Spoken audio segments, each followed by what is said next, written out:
Hello and welcome to episode 63 of the NF Show. I'm your host for this week, Evan Campbell, and with me is a very special guest, NF Magazine's founder and editor-in-chief, Lucas Thomas. Hey, everybody. I'm back. It's been too long, I know. I'm sorry, but I'm here. I'm here to talk with Evan tonight. Yes, that's all that matters. You're here tonight, and I'm super excited to have you. If you're wondering where Noah is, he is unable to make it this week, but he will be back next week. So don't worry about him. And let's just focus on the great episode we have ahead of us. This is episode 63 titled Plastic Guitars, Karts, and Space, because we're going to be talking about Guitar Hero Live, Mario Kart 8's DLC pack number 2, Affordable Space Adventures, Elliot's Quest, and so much more, including Amiibo and Super Smash Brothers. So got a super exciting show, and we have the Super Smash Brother master himself, Lucas. I don't think there's anyone out there who may know as much about Super Smash Brothers, except for the professional gamers, than you do, Lucas. Well, I'll take it as a compliment. I do love talking about Super Smash Brothers, and we've got some interesting new news to talk about this week.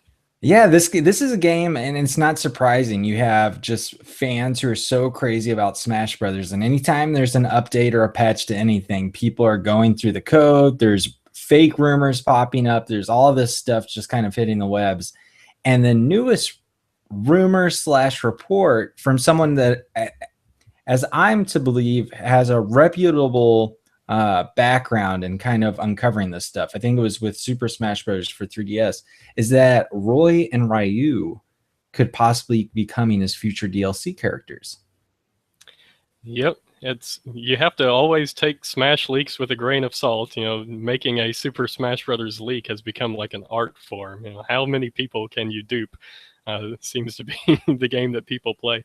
But this one is looking totally legit because several different game dumpers, hackers, what I don't know what you call yourselves, but you are much more intelligent about the inner workings of 3DS game files than I am. And several of these people have independently confirmed that piggybacking alongside the update data that just dropped a few days ago were these hidden files, audio files that have Roy and Ryu. I always said Ryu as a kid. I think it's Ryu. That's a whole separate topic of conversation, what different people actually pronounce different video game characters' names. I was going to say, I don't even know how. I think I said Ryu when I introduced it. Now that I can't even fathom what I said or think of what I said. You said Ryu, and Ryu sounds right to my mind because that's what I called him in the early 90s when I was playing on Super Nintendo. So we'll just go with Ryu. Okay. Okay. This is our show. We're going to say Ryu. So Ryu from Street Fighter 2 is looking like he's going to be added as DLC, along with Roy, who has been in Super Smash Brothers before. He was back in Melee as one of the 2 Fire Emblem characters with Marth, and he gained a lot of fans there, but he was left out of Brawl. So people have been campaigning for him to come back. So makes sense that he would return. So Ryu is the one that is the real surprise. People didn't think that there would be another third-party character, but it looks like it's going to happen because we got his victory theme has been unearthed in these sound files, along with the background music from his original stage in Street Fighter 2 from, the early 90s, the Super Nintendo version. And that might be final data. That might just be placeholder data while they're continuing to work on developing this character.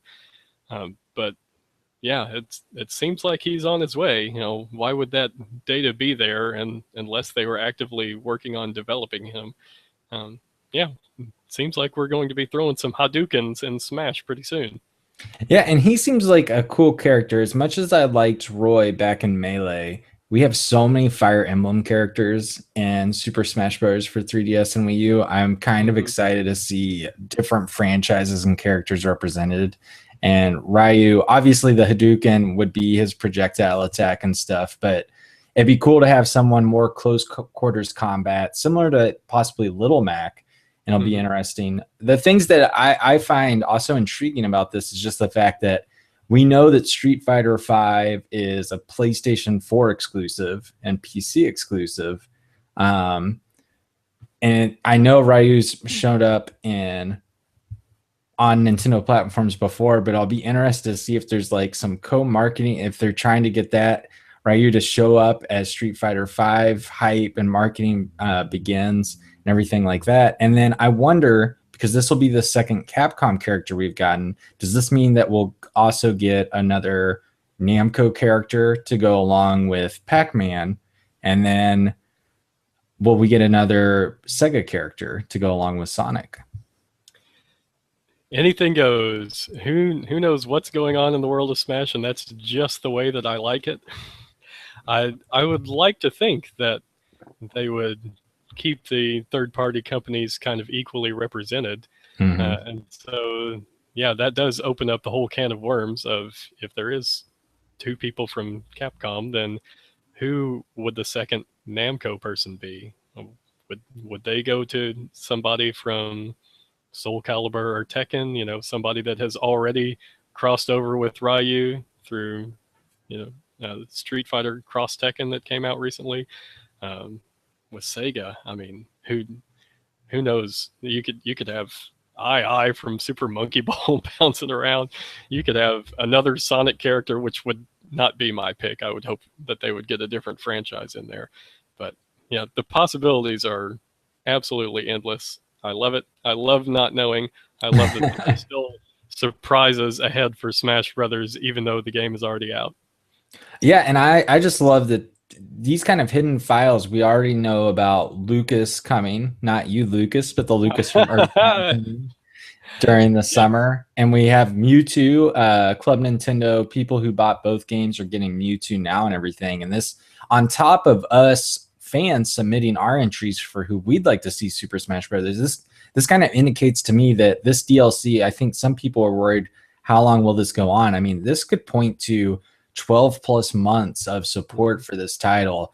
And that's something we've really never seen before with the Super Smash Brothers game. And it makes me wonder, are we going to see this Smash Brothers kind of used as the basis for whatever next platform, and maybe not possibly ported over, but just built off of this and just continue to see this thing grow in this day and age of patches and DLC and everything? It's really exciting to me. Yeah, I love the way it's going. I feel like we may have even discussed this topic on previous times when I've been on the show, but I like that we're seeing more and more evidence of the fact that Nintendo is taking their flagpole games, and they're not just sending them out to retail and that's it, like we've seen for decades. Rather, it's the foundation that is then built upon by future DLC releases. Mario Kart 8 is getting new track packs. Smash is getting new characters. Hyrule Warriors seems to be done now, but it got 4 different expansion packs that extended it all the way from when it came out to August until just last month. It was still getting new content. People were still pouring hundreds of hours into it.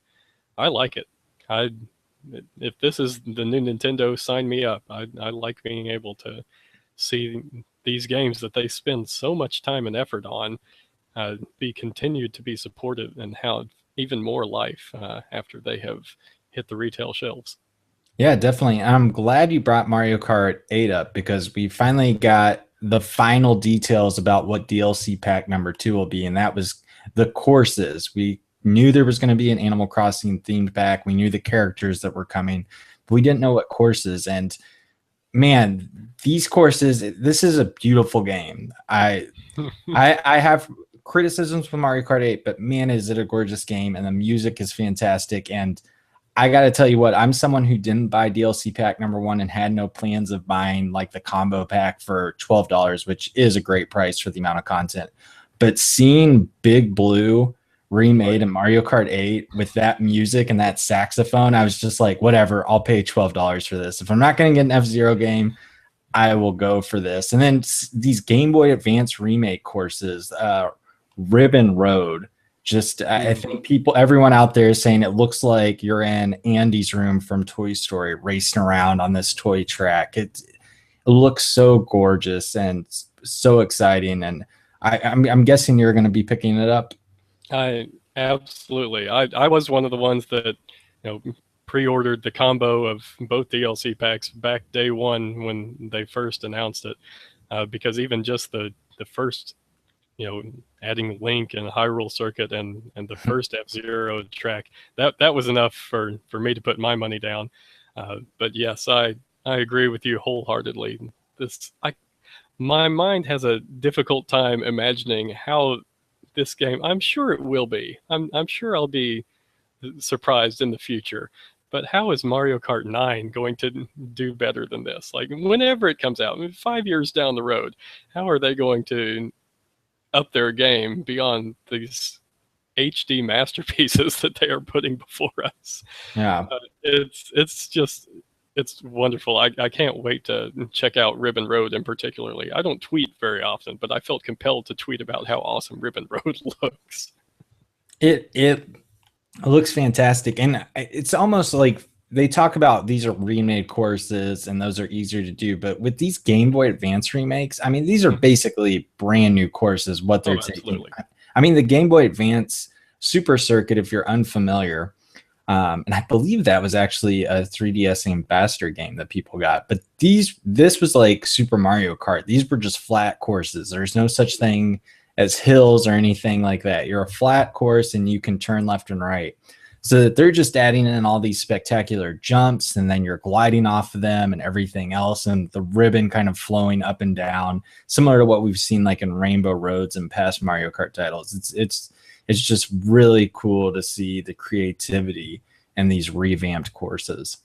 Yeah, you're exactly right. They are so far and away beyond what the original courses were on the Game Boy Advance version that I mean, you have to look really closely and squint your eyes to see the connections. It's like, okay, you go up and then you turn left, and then the next turn is a right. Like, okay, I could see the similarities there, but they took the original theme, I guess the idea that the designers had years ago when they were designing these courses, and let's have a level where the whole world is made out of cheese, or let's have a level where you're not driving on a road, but you're actually driving on a ribbon, like from gift wrap and presents, and the Game Boy Advance realized that as much as it could. You go back and you look at Ribbon Road, and there are some little pixelated gift wrap presents in the background, but this is just it's spectacular. They're doing great work. I can't wait to drive on these courses in just a couple of days. Oh yeah, definitely. The other exciting thing for a lot of people that's been coming out this week and a little bit of last week was issue 14 of NF Magazine is Oh, now hey. getting into people's hands. And what's really cool is we have Lucas here, our editor in chief, who's holding up the issue, but he's also got two of the posters hung up behind him if you're watching our video feed. Yeah. Yeah, we included two posters with issue number 14. One of them was a double-sided Codename Steam and Mario Party 10. So you see the Codename Steam is on the left and Mario Party 10 is on the right. Those are two sides of the same poster. And then you've got a Majora's Mask poster, was an extra bonus poster that was unlocked because our Kickstarter backers are super awesome. So we've got that one, and that one's also double-sided. You just see the one side of it right there, but the other side has the really cool fierce deity Link art, where he's transformed with that final mask transformation and looking like a super kick-butt hero that could destroy anything in about 5 seconds. Yeah, they're both really cool posters. So if you got the physical edition, that's really awesome. But if you just have the digital edition, lots of cool content to check out, plus just a ton of reviews as well. I believe you reviewed Codename Steam in this issue.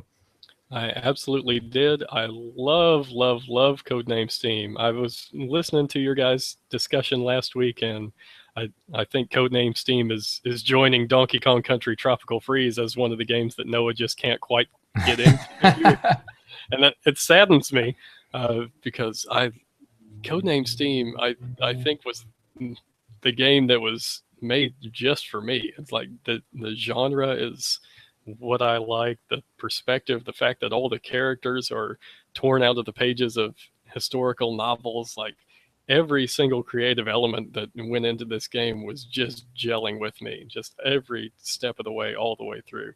Uh, Codename Steam, when it came out and the reviews started going out, I think it got criticized really unfairly by a few reviews in particular. Kind of ridiculous.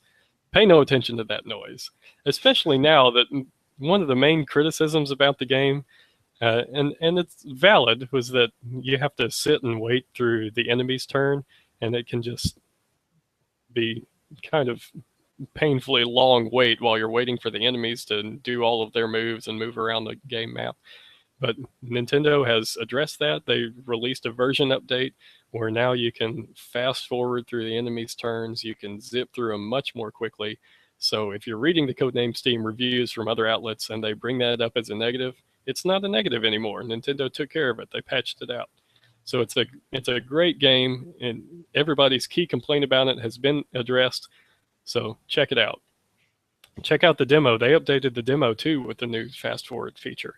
So go on the eShop, no money at all to check out the demo. See if you like it. I loved it. I hope other people do too.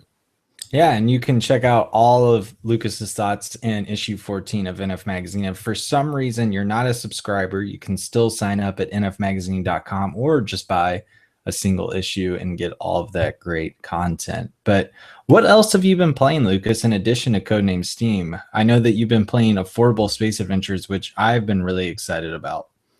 I just got started with Affordable Space Adventures. I had a friend over a couple of days ago, and I was waiting to get into this game, and I considered playing it as a single-player experience. You can certainly do that, but I'd heard lots of good things about playing it co-op with somebody else. So I figured, let's just give it a shot. Just co-op right from the start. Let's see how it works with two people, going in blind to the whole experience. So I was the ship's engineer. I had the gamepad in my hand, and the gamepad gives you what they call the heads down display, because you keep your head down looking at it. And you glance up at the TV screen every once in a while, but it's like you're on Star Trek and you're the chief engineer in the engine room. You're not on the bridge. You're not seeing the main view screen. You don't see the Romulans coming in for the attack. You just have Captain Picard yelling back at you to give more power to the warp engines. And that's the dynamic that the game captures, because you're the engineer. You're tapping the different panels. You're adjusting the fuel mixture, and if you need to go underwater, you have to adjust the mass of different things. And all the while, the separate person, the person you're playing with, is the pilot, and they are actually controlling the flight of the ship. They're the helmsman.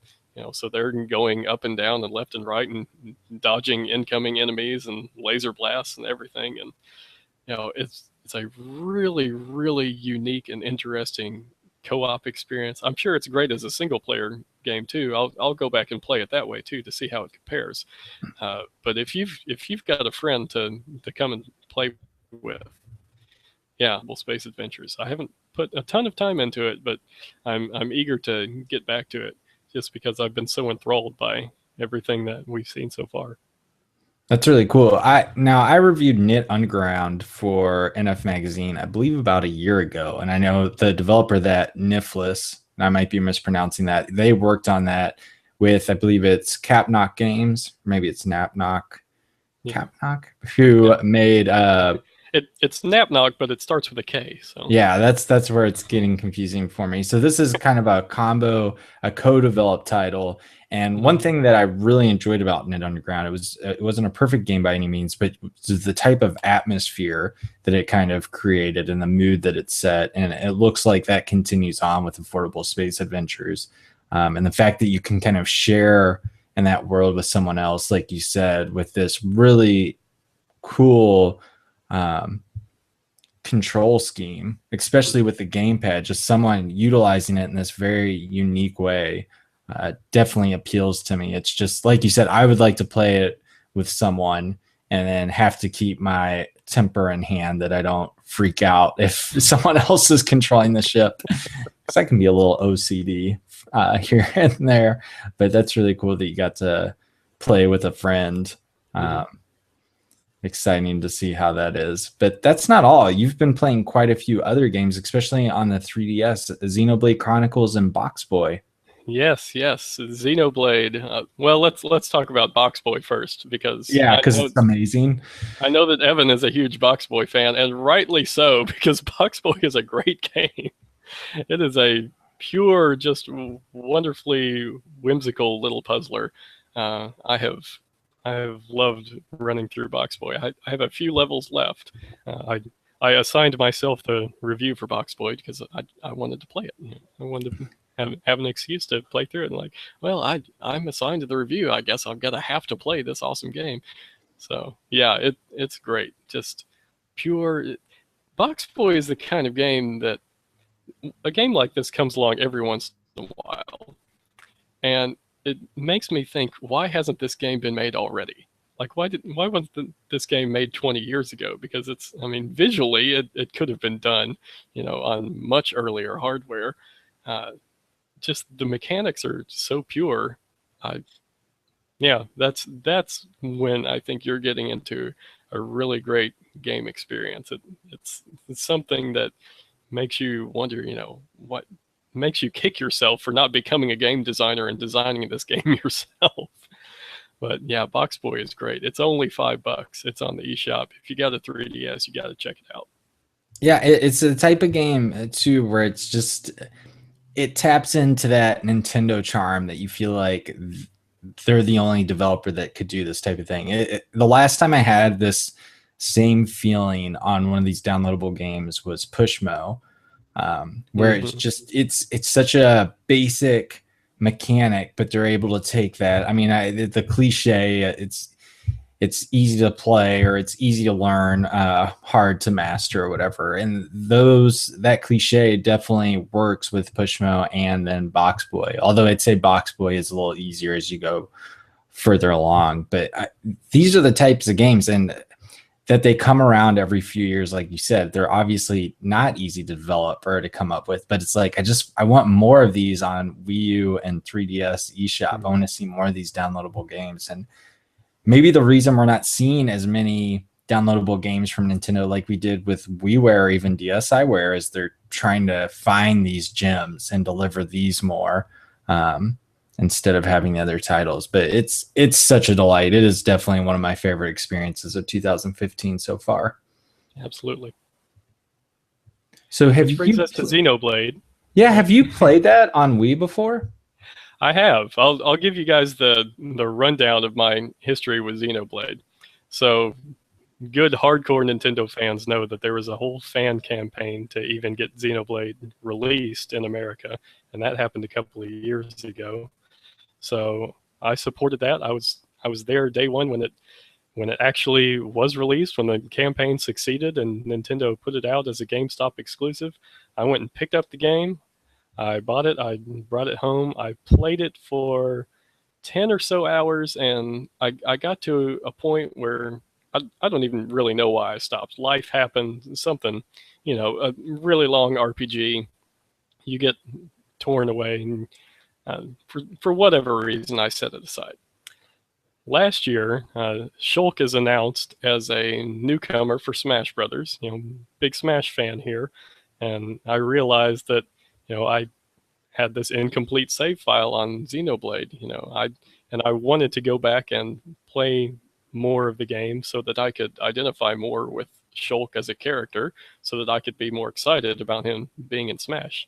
I was excited, and I wanted to be more so by, actually playing through his game. So I went back to it. I played much further into the adventure, and life happened once again. For whatever reason, I got maybe halfway through the story, and just hit a point where I guess it was the holidays and lots of stuff was going on, and I didn't finish it. So finally, third time's the charm. Xenoblade Chronicles 3D is announced. I know that we need to do a review for the magazine. So, like with the Box Boy, I have a good sense ahead of time that this is going to be a great game. So I shamelessly use my power as editor in chief and assign the review to myself because I want to play this great game. I want to play it anyway, so I might as well, write the review for the magazine as a result of my playtime. So yes, I was kicked into gear to finally finish the Xenoblade experience by the release of Xenoblade Chronicles 3D, and I can happily tell you that I'm not done with the game, but I'm very close. I think that I'm right at the very end. Oh You know, wow. it's a JRPG, so they could pull a fast one on me, and the story could have like a whole nother arc that happens. But I don't think so. I think I'm right at the end of it. So yes, the entire Xenoblade experience will be completed. I will be able to write the review in confidence that I am completely and accurately representing the whole of the experience. And I really like it. I really, really love the game. I'm so happy that even though it took me a couple of false starts, that I have gone back to it, and I have now through almost the entire adventure, because it is a really, really great game. I love. I think I love the world and the setting of more than the setting of any other game. Just the premise of this, the entire world that you adventure across is on the body of this gigantic titan. Like you're not just going from one land and then going west to another land and then going north to another land. No, you're going across this huge creature's leg, and then you're going up his back, and then you're adventuring on his head, and uh, yeah, it's really cool. It has gripped me. The characters have gripped me.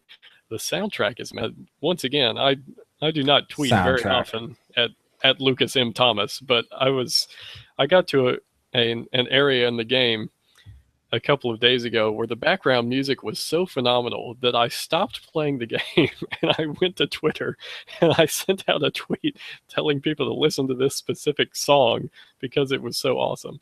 So, yes, Xenoblade Chronicles 3D, another huge thumbs up recommendation from me. My full review will be in issue number 15 of NF Magazine, but I can tell you that it's going to be a good one. How many hours are you at right now in the 3D version then, if you're close to the end? I I have a feeling that I've put. I want to double check the in game timer versus the time that's actually logged in like the little activity chart that you can Yeah. pull up. But the in game timer I think is at like 50 hours right now, Okay. somewhere around 50 hours. And of course, there's plenty of side quests and things that I could go back and do. Um, So I think 50 to 60 hours you're looking at for a good run through of Xenoblade. Yeah, I am someone who played the Wii version and I put in, I think, like 25 hours, but I was doing every single side quest. Mm-hmm. And then, like you said, life happens or whatever. And as much as I love the world for Xenoblade, the characters didn't quite hook me as much. And I'd be curious, but because I played that game right after I played another big RPG, not as big as Xenoblade Chronicles, but it was coming off of Mass Effect 3. Mm-hmm. And I love the Mass Effect franchise. And maybe it was just kind of RPG fatigue or whatever, but I'm someone who I've always liked The Last Story in comparison, which is a much shorter RPG as well, much more concise, that maybe just appeals to me more as I get older and everything. But I'm tempted with Xenoblade Chronicles 3D coming out, but I still have the Wii version. So part of me just wants to play the Wii version, but I understand the benefits of playing it on the handheld where you can just close the system and pick back up where you left off, having the headphones so you can really enjoy that music, especially on a long RPG. I feel like I have a better chance doing the handheld version. So I'm curious, but then we've got Chronicles X coming out later this year, so I might just have to wait for that. Um, really excited. But yeah, Monolith Software, just awesome. I'm glad that they're under Nintendo's umbrella developers now, and we get to look forward to their games. And I'm guessing you can't wait for Chronicles X after enjoying the original so much. I'm trying. I'm trying to balance myself. I don't want to spoil myself too much, so I'm trying to only watch like half of the trailers that are coming out. But Yeah, especially with how much I just got done talking about how much the world of Xenoblade Chronicles gripped me, and bringing that same art team and giving them HD to work with. They put out a trailer recently called the Exploration trailer that just shows off brief glimpses of the world that we can look forward to in Xenoblade Chronicles X, and it just looks even more stunning and breathtaking. I cannot wait to explore it. Yeah, I'm absolutely looking forward to that. It's one of my top games. It's probably the top game I have on my radar for the rest of this year, uh, since old Legend of Zelda got the bump, unfortunately. Yeah, and we don't know a specific release date for Xenoblade Chronicles X in the West, but it's coming out next week, I believe, in Japan. So you would hope, with Zelda being delayed, a Nintendo of America and Nintendo of Europe would have that lined up. And I think it will be. I think we'll see it before the year's out. And that'll be super exciting. And I'm another massive RPG to tackle and everything. So I can't wait for that. In the meantime, I've been dealing with a smaller adventure, and that's Elliot's Quest. I'm continuing to plug away at that. And one of the funny things I was talking to Noah about last week, Lucas, was the fact that I was talking about the spot that was a little challenging for me, and I kept dying over and over. And I eventually got past it. I just kind of put down my head into the gamepad and got through it, focused in, zoned in, and everything. And I beat the boss of the first dungeon, and I was like, oh, I didn't go to a couple of rooms. So I went back to those rooms and found that you got a shield that would block these projectiles of this like projectile gauntlet, which would have made it so much easier. And I was just like, of course, of course. And this is like one of the, I don't know if you've played Elliot's Quest, but it's kind of, it definitely is an homage to like the original Legend of Zelda as well as Legend of Zelda 2, because you're doing the side-scrolling combat and everything. And there's elements of Metroidvania type stuff in there as well. And it doesn't give you, there's no hand holding. People complain about that with the new Zelda games. But this is one of those instances where you can find a map for the dungeon you're in, but it doesn't highlight like, here's a key item or anything. It'll just show kind of a red square of where the boss is. And part of me was like, you know what? It would have been nice if they at least told me, like, here's a crucial element that will make things much easier. Because you don't, a lot of these rooms are just extra coins or whatever else. And you're just guessing where you go anywhere else. And it's not a deal breaker or anything, but I found that funny. And I've run into a couple other instances where I'm like hitting my head against a wall trying to figure out where exactly I'm supposed to go next. But now I feel like I've kind of built up enough powers and everything. And I can't quite put my thumb on this game. I'm enjoying it. I'm not like hating it or anything. And it's interesting, but there are those frustrating moments. And there hasn't been anything, I guess, to me there hasn't been, I don't want to say wow factor, because there just hasn't been that hook yet that's been introduced or anything that's made me think, well, this definitely is a indie game you have to check out on Wii U or anything. It's just felt well done and adequate, but it hasn't kind of reached that next step. So I'm curious to see as I play out through, I think I'm getting to the second half of the game, how it all comes together. Well, it sounds very like Zelda 2 if you are torn between whether or not am I really enjoying this? Is this actually fun? I'm not sure. That is the old school NES feel for sure. It's punishing difficulty, but you're still having fun. You think you want to keep playing. Yeah, exactly. And they're definitely going for that. They're definitely going for that. And I wonder, I'd be curious, and that can be a very divisive thing. So I'll be curious to see what side of the fence I end up on. And that's something else you can look forward to in issue 15 of NF Magazine, because I'm going to have to put down these thoughts. I'm having trouble just putting into words, but I'm going to have to actually jot these down for your reading pleasure eventually. So that'll be fun. I'm looking forward to finishing up. I really like playing a lot of these indie games on Wii U. That I've had the pleasure of doing for NF Magazine and just playing for fun and everything. And it's really cool just to see kind of the different varieties and genres of games out there. So if you've played Elliot's Quest out there, anyone, please write into us. You can email us at show@nfmagazine.com or leave a comment right here on our YouTube channel. We always appreciate your feedback. Before we get into your feedback, there was another big piece of gaming news, especially if you played the series on Wii. It was a huge hit, and that is Guitar Hero. It is alive and it is returning, and it's called Guitar Hero Live. And this is what's really cool is this is coming from Sing Party developer. If you remember that game, it was a Wii U launch title. Sing Party developer Freestyle Games, who also worked on the DJ Hero series for Activision. And I must say, I played a lot of Guitar Hero on Wii, Lucas, and I'm liking everything I'm hearing about the new version of Guitar Hero. Yeah, I too. And whenever Rock Band came out, my friends and I bought all the different plastic things that we could get our hands on. Um, were you really good at Guitar Hero? Because I hit a wall with my skill set. I could never get the fifth finger. Like Yeah. anytime the pinky came into it, I was just dead.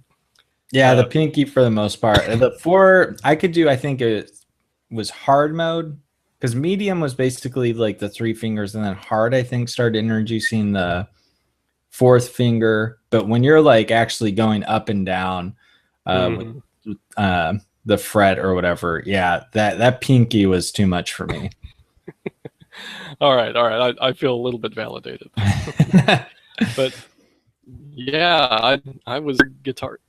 I I bought the first Guitar Hero game for my brother for a Christmas present, and I don't think a lot of people were on board with Guitar Hero 1. It was cool to be there from the very beginning, but yeah, Guitar Hero 2 and 3, you know, they did all those different sequels, and yeah, it's nice that it's come back now and that they've had some time to breathe, because yeah, they kind of buried us with different sequels and spin-offs, you know, Metallica and like every Beatles and every different band of any note had a Rock Band or a Guitar Hero spin-off named after them and featuring their music. But yeah, I think it's the right time for it to come back, and it's the right time for them to do something different with the gameplay, which it looks like they're doing this time. Yeah, and I think to the benefit of both of us, because we just complained about using our pinky fingers, the new guitar is basically 2 rows of 3 buttons. So you won't be working with your pinky. At least I don't think you will be. Someone probably will come up with some crazy thing, but I like the idea that you're going to have these 2 rows of 3 buttons all right there, black and white buttons and everything. It's a minor revision when you think of it in the grand scheme of things, but I think it will help introduce new kind of play styles, and I think that I'll have a better chance of actually playing in harder difficulties if I become a master at it, because it won't deal as much with this. I found it weird using the pinky, this hand dexterity issue that I might be able to follow the buttons on screen, but I wasn't going to be able to contort my hands in that manner. Yeah, I'm interested if I'm any good at the new one. If can my fingers move up and down? Or am I gonna have the same problem that I have with going to the pinky finger? We'll see. We'll see how I do. I'm intrigued by the change. I like that they're doing something different, and it's not just the same old thing. So yeah, I'm looking forward to it. Yeah, and I'm someone, I wasn't there day one, but I remember Guitar Hero 3, which was the first Wii version, and I didn't pre-order it or anything, but like the reviews hit and people were talking about, you know what, the Wii version is really well done, because that was developer Vicarious Visions, who has a great history doing Nintendo games, whether that's port or new titles. I mean, they were one of the first third-party developers to work on DSiWare, for instance. And I remember calling around GameStops and everything, and that it was just sold out. I mean, it was just this huge thing. And obviously, like you said, it blew up with Rock Band and Guitar Hero, and we had all of these products out there. But Guitar Hero what was interesting is this was a franchise that was always the biggest on Wii, because it not only did it appeal to kind of the hardcore crowd, but it had the casuals, it had the families and everything like that. And it's cool to see Activision bringing Guitar Hero Live to Wii U, because Rock Band, we haven't gotten that. There's been a little bit of Harmonix talking about maybe we'll come to Wii U if there's that support there, but it's cool to see Activision being like, you know what, we're going to bring this to Wii U. And I'm curious, do you think it'll do well on the Wii U? I mean, it's got a much lower install base than Xbox One and PS4 than it did last generation, but do you think we could see a similar crowd be supportive of it? I think so. I think that guys like you and me that have fond memories of playing specifically the Wii versions of Guitar Hero, and there was nothing better than taking the guitar and holding it straight up, to get that motion activated star power, and you can't beat that. So, yeah, I think it'll do well. I think that the audience that made the jump from Wii to Wii U will be there and pick it up. I know that I will. Yeah, I'll be curious to see what everyone else out there thinks about it, but I'm intrigued. I can't wait to hear more about, I mean, we're talking about the Super Smash Bros. And Mario Kart, and with Guitar Hero, they obviously have a very kind of interesting DLC, even if it's not paid plan, for playing music and everything like that, and this huge library of music that may change in and out and everything.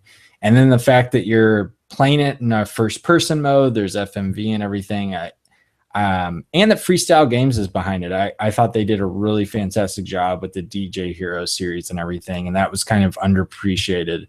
So I can't wait to see that. And I just love the idea of visualizing now for this holiday season, Lucas. We're not only going to have amiibos on store shelves, or Disney Infinity 3.0, which just got leaked, or the original Skylanders from Activision. We're going to have Lego Dimension stuff. We're going to have new Guitar Hero bundles and possibly new Rock Band bundles. They're just going to be taking up all of this space in stores. Oh my goodness. What's the plastic supply company that I can invest in? I need to look at my stock portfolio. Exactly. There's a lot of plastic coming into gamers' homes this holiday season.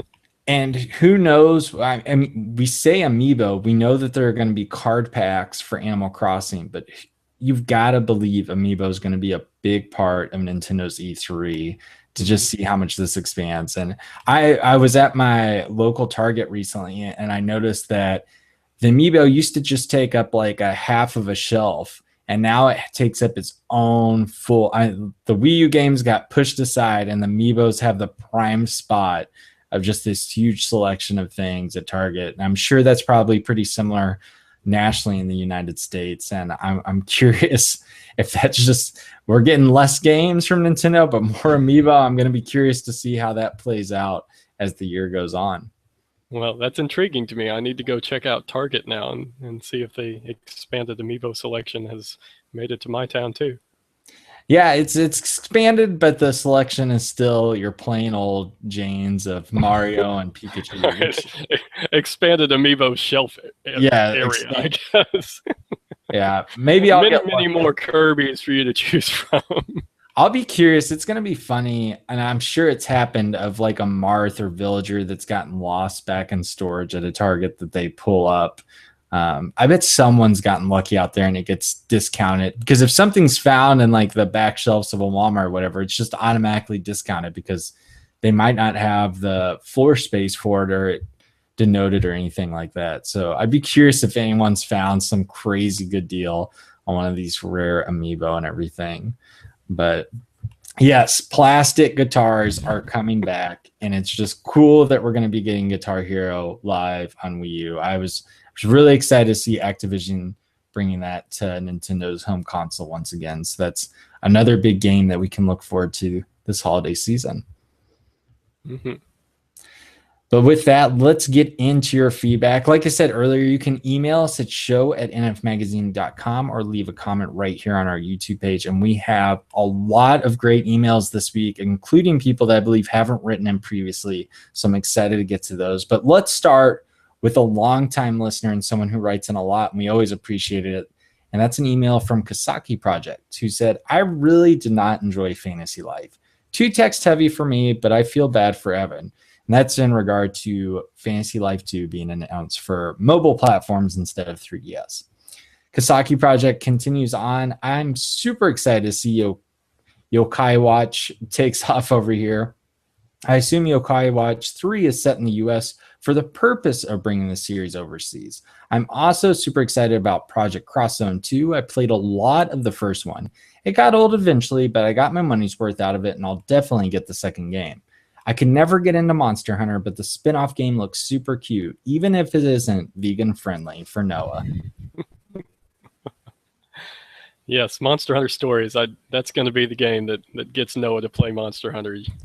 I'm sure of it. He was pretty against the idea last week. So I feel like he's just got this barrier set up. But it's funny Kasaki Project brought up the vegan friendly thing because I'm a vegetarian. Noah is not. But I have no qualms whatsoever with Monster Hunter. That does not bother me on that end. But I found it kind of ironic that Kasaki Project brings that up.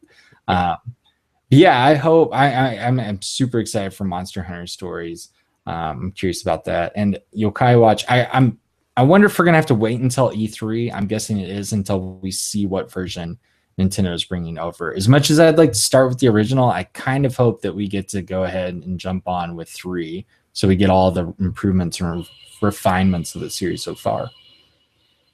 Yeah, it'll be interesting to see what they do. It's going to be another huge push with the cartoon and the manga, and yeah, we'll see if it becomes the next Pokemon. I have a feeling that it has a good chance to do it. I mean, it's pretty huge in Japan, and America is more receptive to, you know, Japanese quote unquote things than they were even when Pokemon came out, back in the 90s. It's, yeah, so I think it'll do well.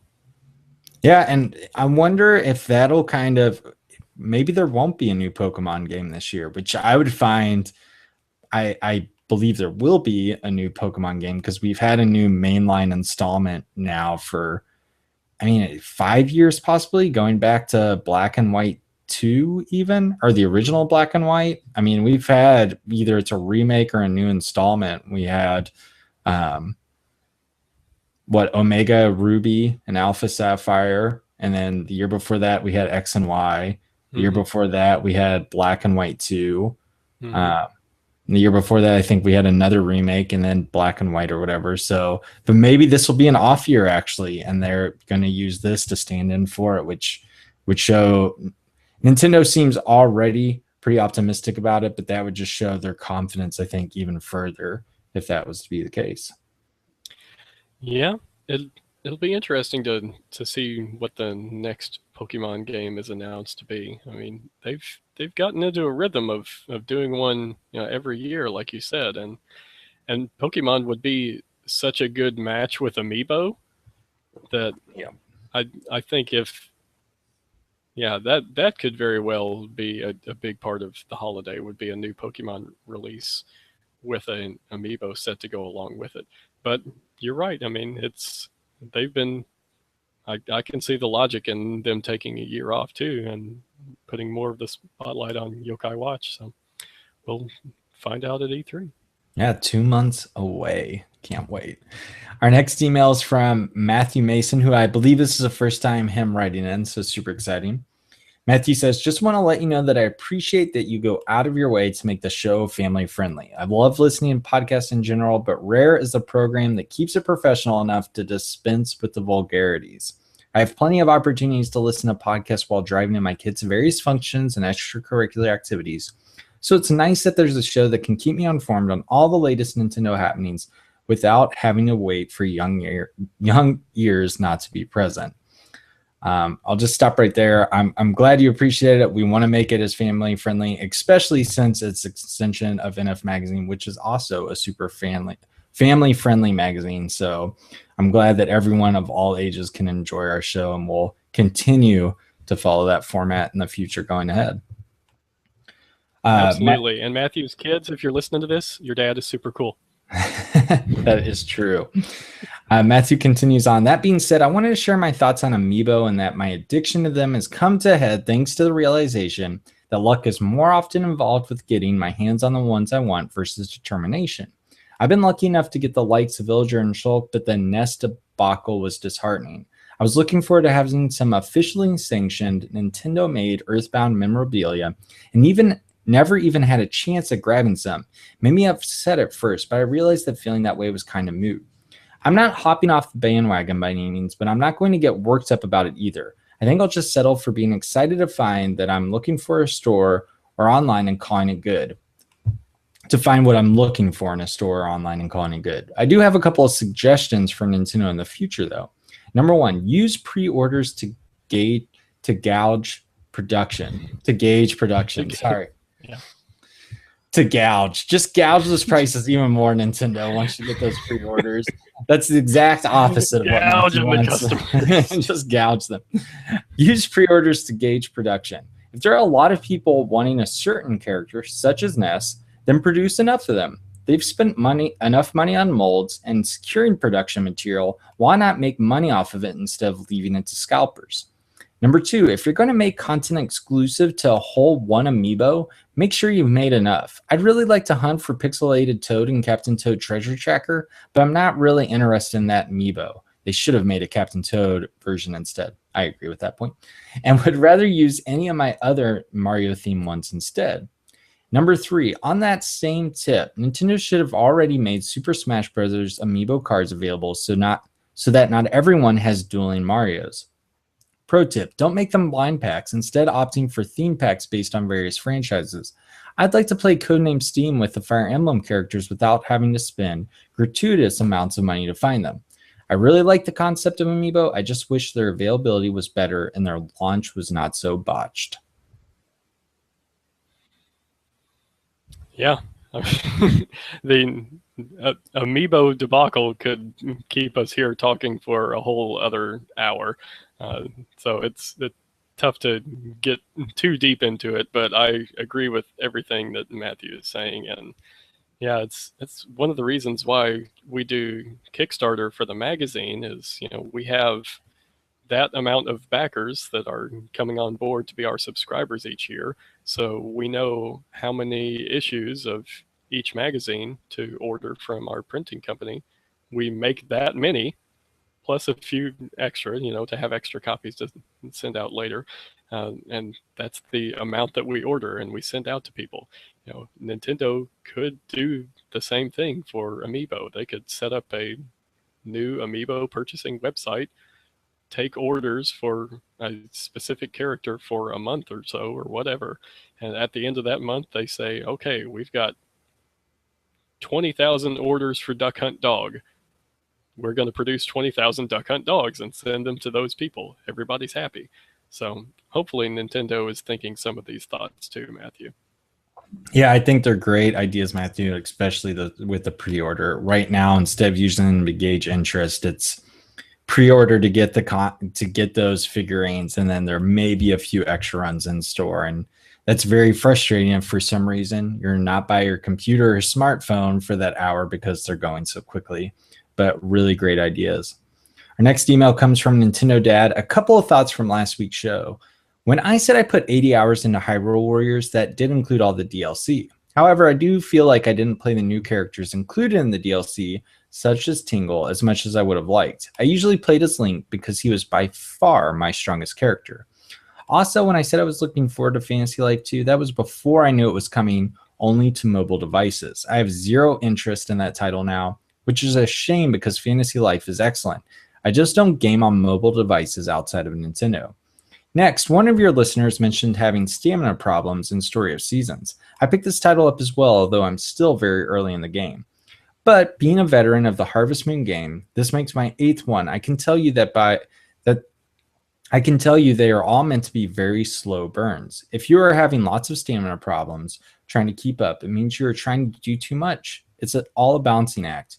You want to plant as many crops as possible as you can sell them, but you have to be sure you are able to take care of them. Cut back on the crops and you'll be able to plant more during Season 2 when you are stronger. Finally, my favorite Harvest Moon games are Harvest Moon 64, Harvest Moon Friends of Mineral Town on Game Boy Advance, and Harvest Moon Magical Melody on GameCube. The spin-off Rune Factory games are also excellent and also take forever to play through. Well, Nintendo Dad, if you're a fan of Friends of Mineral Town, you're probably in luck because it looks like that game is going to be coming to the Virtual Console on Wii U. Natsume announced that several of their GBA games are on the way. And that one in particular is one that a lot of people like, so it'll be fun to see it come back. Yeah, maybe that's where I should jump on the Harvest Moon bandwagon. I've always been curious about the series, but I've dipped my toe in the water, and by that I mean I've like kind of looked at the games, but I've never actually played one. I might have to jump on in, especially if that's one of the favorite games of people in the series to check out. It's really cool to see that possibly coming to Wii U. Mm-hmm. Our next email comes from a new person, Bean Seller 3D, which is exciting. Hey guys, I was wondering if you heard about the Binding of Isaac Rebirth coming to new Nintendo 3DS and Wii U. I know that in the past, the developers had trouble getting the game on Nintendo systems because of the religious content of the game. While I think Nintendo has become more open to having mature games on their systems, do you think there is still any sort of that they would veto being released? Keep up the good work. I really enjoy the show. Thank you so much, Beanseller 3D.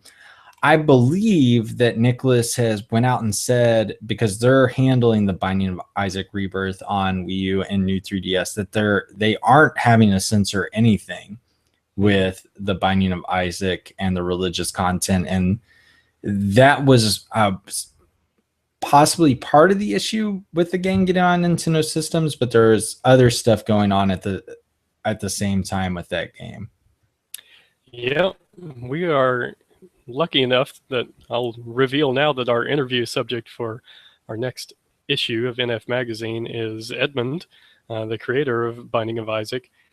And so we're going to be diving into some of these topics with him and getting his perspective on it, and just what was it that got the game sidelined from release on Nintendo systems a couple of years ago, and what was it that changed so that the game could now be approved and is on its way to both the console and the portable. So please look forward to it. Yeah, exactly. And I'm really looking forward to that game. But Beanseller 3D, I don't want to talk about now because this could be a whole other show, and maybe it should be. But regarding Nintendo and mature content, religious content, there's actually a history of Nintendo having some, sketchy is not the right word, but some weird religious stuff, whether it's like in Castlevania games in the past or with just political stuff. If you go back to Bionic Commando and you basically taking on the head of Hitler at the end of the game, there's a lot of stuff that has, I think, been censored when it's come to virtual console releases today. But there's been all kinds of interesting stuff in the past that kind of touches that gray area that definitely look out there and check it out. It's pretty fascinating. Yeah, I'd like to join you for that show if that's a topic that you want to dedicate a whole hour to, because it's one that I'm very interested in. I was working on a book at one time on this very topic before Nintendo Power was announced to be canceled, and the whole idea for doing Nintendo Force and NF Magazine came about. I was toying around with doing a book that I was tentatively calling Zelda versus Jesus. So we could talk about different things like the censorship of different games, and in the 80s in particular was very interesting to me, and how different religious iconic emblems and images have been whitewashed out of the Zelda series over the years. So a whole big bunch of stuff that we could talk about on that topic. So yeah, we should do that sometime. Oh yeah, and definitely check out the Shin Megami Tensei games from Atlas if you're into any of the religious content and everything in gaming, because you're literally taking on God in a lot of those games and fighting him in RPGs and everything. And those are on Nintendo consoles without a problem. So I even though I'm a part of staff, I am super excited to read that interview with Edmund and see what the issues were and everything else. So look forward to that. Lots of good stuff to look forward to in the next issue. Let's move on to comments. Let's start with Benjamin A., who says, what kind of magic does Evan possess? How did you help Noah get a Jigglypuff? I love that pink balloon. I have all amiibo pre-ordered, but Jigglypuff and Gray Ninja. The struggle is real and very annoying. Well, I'll pause right there. Basically, Jigglypuff popped back up on Target I believe in the middle of last week, and I was able, Noah and I will G chat a lot. I was able to get his attention and tell him, you know what? I know you want Jigglypuff. You got to do it now. And I was getting to the point where I was about to buy it for him and send it to him because I know he's super excited about it. But saw my message, was able to get on. So that was the magic I had. I guess it was a week and a half ago. It wasn't last week, but that's the magic I had, just following my Twitter account and staying up to date for Noah so he could grab a Jigglypuff. Continue on with Benjamin's comment. I have finally completed level 150 in Pokemon Shuffle and got my Mega Stone for Mega Mewtwo Y. Now I'm stuck on Onyx, of all things.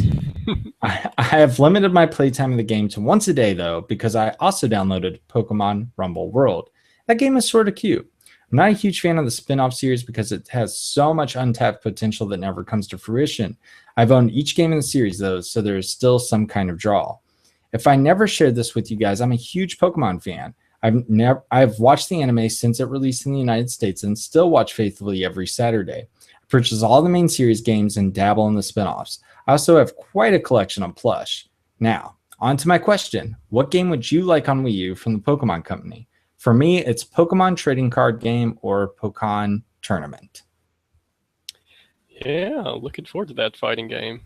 But one thing I mentioned in issue number 14 is Pokemon Snap. I would love to see Pokemon. A lot of people have asked for a Pokemon Snap sequel over the years, but here in the magazine, I have tempered my expectations and simply asked for the original game to be re-released.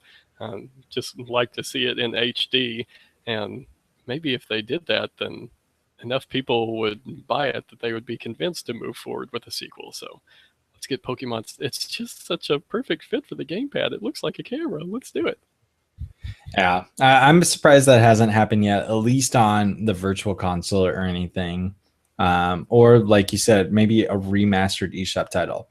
What I'd like to see is not the MMO that everyone wants, or that a lot of people like to see them do on a home console. What I'd like to see Pokemon Company do on Wii U is I'd like to see them remake the original Red and Blue for a console experience. We've already seen them remake it for a handheld experience. I want to see what they can do. And I'm not a Pokemon fan, but maybe just seeing this, making it like the anime or whatever, and bringing in some more console-like sensibilities to the design of that game and updating it for 2015 or 16, I think would be really cool and would kind of give Nintendo this cool RPG, something we haven't seen too much of on Wii U, and kind of just round out that genre on the home console. That would be interesting. You wonder, with the struggles that Wii U had in sales, why Nintendo wouldn't push the main Pokemon series over there. Because that would be a real kick in the pants. That'd be pretty awesome. I like that idea. Well, and it gives them a way to, they've already remade these games once, but now you can remake them again. And it wouldn't be easy by any stretch of the imagination, but gives them a way to redo it again and do it in a whole new light and bring what people have wanted, like a traditional Pokemon RPG, to the home consoles. I doubt it'll ever happen. They seem set on handheld and they know exactly what they're doing, but be something different, really cool. Our next comment comes from Elated C. Long-time listener back to the Heartcast days, but first time writing in because I had to discuss the awesomeness that is Xenoblade Chronicles 3D. Xenoblade Chronicles is one of my favorite games on the Wii, and it is such a joy to be able to play the game on my new 3DS. It's the reason I upgraded my regular 3DS XL, and I'm so glad that I did. I've only put in a few hours, but so far I think Xenoblade Chronicles 3D is an excellent port of the Wii game. The scope of the game, in my opinion, is just as impressive as the small screen of the 3DS. It's just as impressive on the small screen of the 3DS as it was on Wii, and the music sounds magnificent with my headphones on. If I had one complaint, it's that the game doesn't really take advantage of the second screen, leaving the main screen slightly cluttered during battles with multiple enemies. Overall, I think Xenoblade Chronicles 3D is a must-play for any JRPG fan, especially if you didn't get a chance to play it on Wii. Do either of you plan on picking it up? Well, Lucas, it sounds like you have someone that is right in line with your thoughts on the game. Absolutely. Yeah. So you guys already know that I love Xenoblade Chronicles as a game. So an interesting part of my review that'll be coming up in the next issue, and something that I have to decide one way or the other is, when am I going to fall on the side of the Wii version or the side of the new 3D version? Um, yeah, there's definitely benefits to both. I think you can't go wrong either way that you play it. But I'll definitely have to point out some of the pros and cons for each version when I'm writing up that review and getting my thoughts down on digital paper. Cool. And you've already heard my wishy-washy statements on it. I'm getting that feeling with everyone telling me I should at least go back to the Wii version and probably start anew, because I would have no idea what I'm doing 25 hours in. That's the problem with JRPGs, especially long ones like this. If you put them aside for a week and try to go back, it's not like a platformer or anything where it's pretty basic and you get the ideas. There's so much going on, especially with that game, that it's just impossible. So I need to get into like a daily routine or everyday routine to go through it and everything. And I also wanted to say, Elated C, thank you so much for writing in. It was great to hear from you. And thanks for listening back to the Heartcast days. I'd be so curious. I think we've had a couple of people write in how much Noah and I have changed in our thoughts of Nintendo and everything like that, because there have been highs and lows. And it's always fun to follow along with that. But I appreciate you listening and watching us for so many years now. Our next comment comes from I Like Bacon 62. My love for Wolf and Smash did indeed bring me to comment for the first time last week. So, Lucas, if you haven't been following along, Noah basically said he doesn't want any more stupid Star Fox characters in Smash, which I Like Bacon 62 to say, hey, Wolf is awesome. So Noah retreated a little bit with his tail between his legs and was like, okay, I'll take, I can say these things because he's not here. Who knows what he says when I'm not here? I Like Bacon 62 continues, I haven't voted for any other character besides him. However, I would absolutely love for King K. Rool to get into Smash. Smash definitely needs more villains and anti-heroes. Smash 4 added only 3 villains anti-heroes, being Bowser Jr., Dark Pit, and Duck Hunt, for those that will never forgive his evil laughter when you miss the ducks. So, Lucas, I want to get your thoughts because you are the Smash fanatic. Do you think there need to be new villains, more villains introduced, and do you think King K. Rool would be a good addition? I would love to see more villains. I absolutely agree that Duck Hunt Dog counts as a villain. a villainous character for any kid that grew up with an NES. King K. Rool, I'm a little. I like King K. Rool. I think he's a fine character. I'm not sure why there's such a huge fan following for him. He wasn't in Donkey Kong Country Returns. He wasn't in Tropical Freeze. So I'm not sure where this groundswell of King K. Rool support is coming from, but I'm in favor of it. I think that he'd be interesting, and he would have lots of different options to draw from in making a move set, because in the games that he did appear in, he had different methods of attacks and different costumes that he used every time he showed up. So yeah, I'd be on board with it. But yeah, in general, beyond specifically King K. Rool, it would be cool to see more villainous characters. We need some more bad guys to beat up. Cool. Is there anyone in particular that you have in mind, villain-wise? Well, that's the trick, isn't it? That's in general, the idea of more villains is interesting, but when it comes to specifics, it's hard to pin down a few. My top pick for a villain would probably be King Hippo. Because I would like to see another representative of Punch Out now that Little Mac has brought that franchise into the mix. And he would be another huge heavyweight character that could operate with some interesting mechanics. He would have a terrible jump, of course, a terrible recovery, but that would be offset by the fact that it would probably be really, really difficult to knock him off the stage to begin with. He'd have to be the heaviest character. So yeah, King Hippo would be a good one. He'd probably be my pick. Yeah, I'm sure people out there are screaming Ridley. Everyone wants Ridley in the game. Someone who I think would have no chance of being in the game because I have no idea how they would play, although that hasn't stopped Sakurai before, is Fawful from Mario and Luigi. I think it'd be hilarious to see Fawful somehow make his way into the Nintendo All-Star fighting game. That is a good pick. Mustard of your doom. Yes. Yes. Awful. He would have to attack with catchphrases. Exactly. He'd Yeah. have to incorporate his dialogue as his offensive weapon in some way. Our next comment comes from Keenan Darnell, who writes, "Lovely show as always, guys. I'm super excited for Splatoon. I've already pre-ordered the game and the 3 amiibo pack for it. I've never liked online voice chat with my PlayStation 3, so I don't use it. It was hard for me to hear other players. I always use my phone instead. That way my friends and I can keep talking when someone gets dropped or after we are done playing. So it doesn't change anything for me that Splatoon is missing voice chat. I'm only sad they didn't include it because it might have gotten a larger user base with it.